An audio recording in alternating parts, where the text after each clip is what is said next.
পড়ার বিষয় পক্ষ থেকে বলছি, তোমরা যারা কলকাতা বিশ্ববিদ্যালয়ে ফার্স্ট সেমিস্টারে ভর্তি হয়েছো, সায়েন্স, আর্টস, কমার্স বা অনার্স পাস যাতেই ভর্তি হও না কেন, প্রত্যেকেরই প্রথম সেমিস্টারে সিভ্যাক এবং ইএনভিএস আছে। ইতিপূর্বে আমরা পড়ার বিষয় পক্ষ থেকে তোমরা 2026 সালে যারা এই ফার্স্ট সেমিস্টার দেবে তাদের জন্য ইএনভিএসের সাজেশান আমরা দিয়ে দিয়েছি। এই ভিডিওতে আমরা সিভ্যাকের আমরা সাজেশান দিচ্ছি। আবার বলছি, তোমাদের ফার্স্ট সেমিস্টারে যারা কলকাতা বিশ্ববিদ্যালয়ে ভর্তি হয়েছ, অনার্স বা পার্স, সায়েন্স, আর্টস, কমার্স যাই পড়ো না কেন, তাদের ফার্স্ট সেমিস্টারে কিন্তু এই সিভ্যাক পরীক্ষা 50 নম্বরে অবশ্যই দিতে হবে।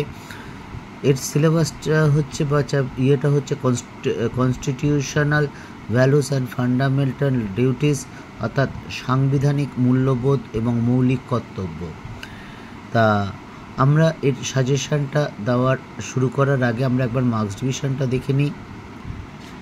এই সিভ্যাক পরীক্ষাটা তোমাদের সবারই কলেজের মধ্যেই হবে।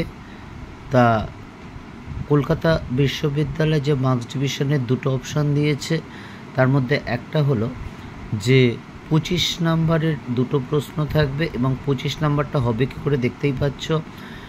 ইউনিট 1-এ যে 25 নম্বরের একটা লিখতে হবে 10+15 বা 15+10। ইউনিট 2 থেকেও 25 নম্বরের একটা লিখতে হবে, সেটাও একই রকম থাকবে, অর্থাৎ ইউনিট 2 থেকে একটা থাকবে, ইউনিট 1 থেকে একটা লিখতে হবে। এই হচ্ছে আমাদের 50 নম্বরের সিভ্যাকের ফার্স্ট সেমিস্টারের প্রশ্নের প্যাটার্ন। এবার আমরা চলো সাজেশানটা শুরু করি।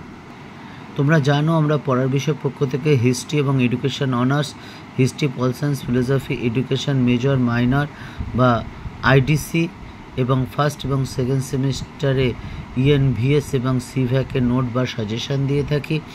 তোমরা দেখো আমরা উচ্চ মাধ্যমিকে হিস্ট্রি, পল সায়েন্স, ফিলোসফি বা এডুকেশনের যে সাজেশান দিয়েছিলাম তাতে কি পরিমাণে কমন এসেছে, বা এখনও ফার্স্ট সেমিস্টার পরীক্ষা চলছে, অনার্স চলছে হিস্ট্রি এবং এডুকেশন, এবং দেখো আমার সাজেশানগুলো যে কি পরিমাণ কমন এসেছে। যদি মনে হয় বিশ্বাসযোগ্য তাহলে চ্যানেলটি লাইক করে সাবস্ক্রাইব করে বেল আইকন টিপে রেখো। এছাড়া কলকাতা বিশ্ববিদ্যালয় থেকে তোমাদের জন্য যে নোটিফিকেশান দেবে, যেগুলো তোমাদের দরকার সেগুলো কিন্তু আমরা তৎক্ষণাৎ দেব।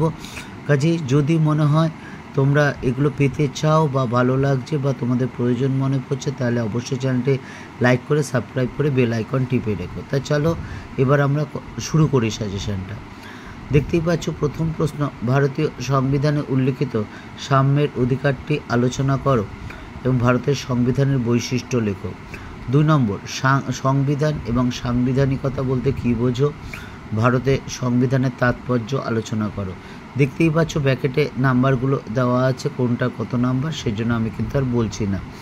3 নম্বর, ভারতীয় সংবিধান রচনায় গণপরিষদের ভূমিকা আলোচনা করো। ভারতের সংবিধানের প্রস্তাবনা তাৎপর্য আলোচনা করো। 4, আইনের অনুশাসন কাকে বলে এবং এর মূলনীতিগুলি আলোচনা করো। ভারতীয় সংবিধানে সার্বভৌমকতা ও সমাজতন্ত্রের অর্থ লেখো।